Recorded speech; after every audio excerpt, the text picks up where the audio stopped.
Hey there, welcome to day 226 of our Be a Better You annual challenge. Sharon Horne-Ellstrom, I'm going to adjust this a little bit.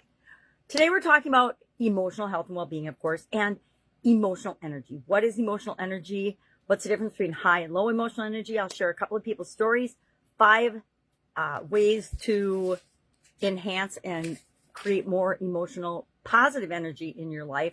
And I'll talk about 4 different ways that we can measure emotional energy. How do we know what our emotional energy level is? So methods to assess it, then 5 ways to boost our emotional energy, because for the most part, we want our emotional energy to be high for periods of concentration, clarity. We want to really pay attention to and focus on and get great results in different areas and aspects of our life. We want to have high emotional energy, not low. So let me demonstrate this with a couple of people's stories. Linda is a caregiver, and she's trying to balance caregiving for her parents, her aging parents, and working a full-time job. And she is finding that although she loves her family, the constant demand is leaving her emotionally exhausted. I think a lot of people can relate to this nowadays. My family probably feels that way about me. So she began to track her moods and her energy patterns so she could identify, and I do this too because I learned a long time ago, I'm great early in the morning and then pretty good in the morning. And then by afternoon, I get this energy slump. Afternoon, usually after lunchtime, between 2 and 4 o'clock, sometime in there, I just feel exhausted. So I'm not going to do activities during 2 and 4 o'clock in the afternoon that require my focus, my attention, and a lot of energy. It's usually a time when I will find quiet activities, go for a walk in nature, find ways to rest or recharge my batteries. And so that's what she did.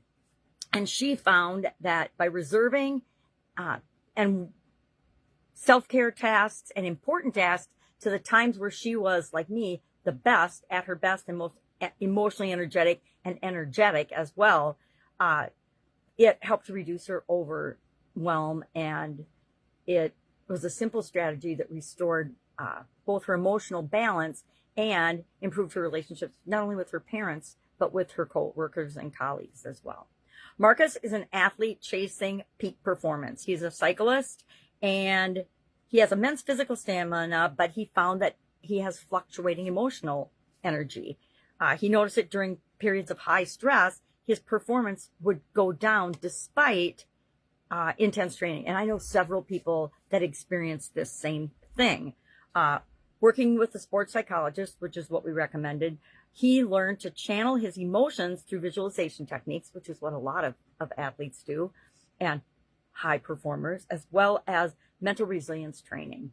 And so by aligning his emotional energy with his physical energy and stamina, he was able to reach new personal heights in his performance and found greater mental stability during competitions and things. So he wasn't stressed out when there was a competition, and that switching that emotional energy and increasing his emotional energy along with his physical energy and stamina gave him better performance and better results in competitions.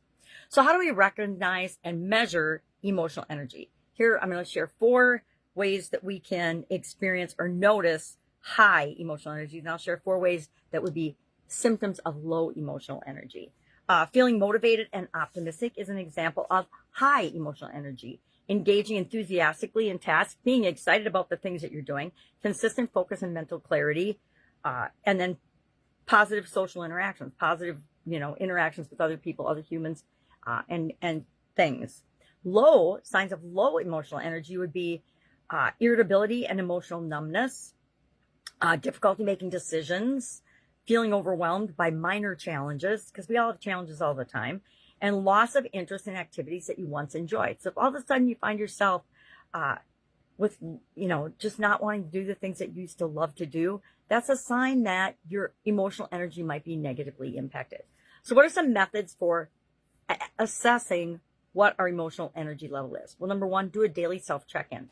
I do a morning self-check-in to figure out and rate my mood, my energy, my excitement for the day, my motivation on a scale of 1 to 10. I might have noticed so far this year, I like to measure a lot of things and rate them just to give me a number that I can say, okay, I'm just average today. I'm a 5 today emotionally. I've got an important thing that I have to do today. How am I going to get that up so that I'm not at a 5 when I have to perform and do that task. Number 2, energy journaling. Just like mood journaling, which still don't think we've talked about yet this month, but we will. Energy journaling is the same thing. Track the times of day when you have the most energy, when you're most energized or when you're most drained. And like I said, I've done that before, which is why I know 2 to 4 in the afternoon, I just want to zombie out and take a little pause or rest or do something in nature that recharges my batteries. Early in the morning, I've always been a morning person. When people talk about the power of morning routines, I've had a morning routine probably since I was 5 months old. Feedback from other people is another way to gauge our emotional energy. People are incredible, intuitive absorbers and feelers of other people's energy. You walk into a room, you look around, go to a party, you walk into the room, you look around, and you can just see the few people that are lighting up that room. You can also see the few Debbie Downers or crazy Karens or whatever that are putting negative emotional energy into the room. We all are great at that. We just don't give ourselves enough credit for it. But by getting feedback from others, colleagues, family members, etc., about noticeable changes in our attitude or in our productivity, that helps us to understand our emotional energy as well. And then there's psychological and physiological clues as to where our emotional energy is. Monitor your sleep quality. How are you sleeping? Monitor your appetite. More appetite, less appetite. Some of us are stress eaters. I will raise my hand on that. And when I'm stressed out, I will eat more and things that I normally don't eat because I know they're not good for me. Physical tension indicators in our body somewhere. Usually when we are stressed or feeling a strong emotion, we feel it somewhere in our body. So pay attention to where that is, because that's a clue that you can work on to release the tension in that area to improve your physiological as well as emotional well-being. So what are some practical strategies? I'm going to share 5 practical strategies to boost our emotional energy, because we perform better when we're making better decisions, when we're positive, when we're clear, when we're focused. And that all happens at a higher level of emotional energy than a lower level of emotional energy. So how do we do this? Number 1, prioritize sleep and rest. One of the fastest, easiest ways to be stressed out and distressed or depressed or any of the other low vibration energies is if we're not getting enough sleep and rest. I envy the people that nap. My sisters nap in the afternoons now. I mean, as we're getting older, they're like, hey, I just have to have some downtime in the afternoon to recharge my batteries for the evening. Engage in meaningful activities.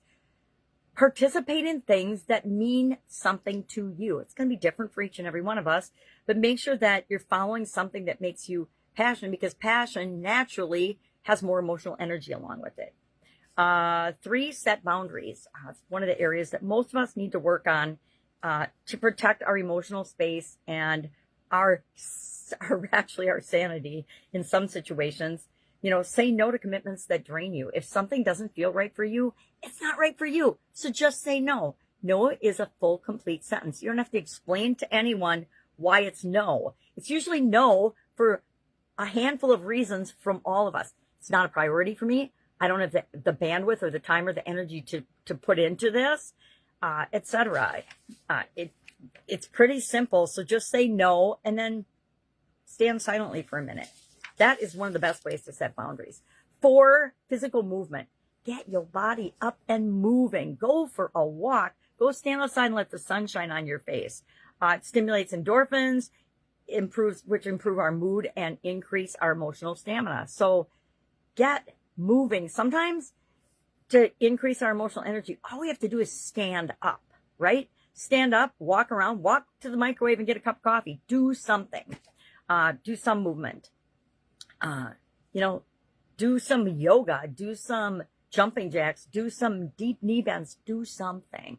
And then 5, practice gratitude and mindfulness. I think we've talked about this dozens and dozens of times this year. The power of gratitude, appreciating what is so that you can create more of that, and focusing on what it is that you want, being mindful and present in what you're doing. So emotional energy, rate yourself on 1 to 10 today. Spend a couple of minutes thinking about, when is my emotional energy the strongest? And then I say pick one of the 5 ways to practice and boost your emotional energy and do that today. share in the comments below that you've done it or what you did and the impact it had on you. If you need any help, you know what to do. Ask, right? Just ask me. Otherwise, go out, make it an awesome day, and I will, of course, be with you tomorrow.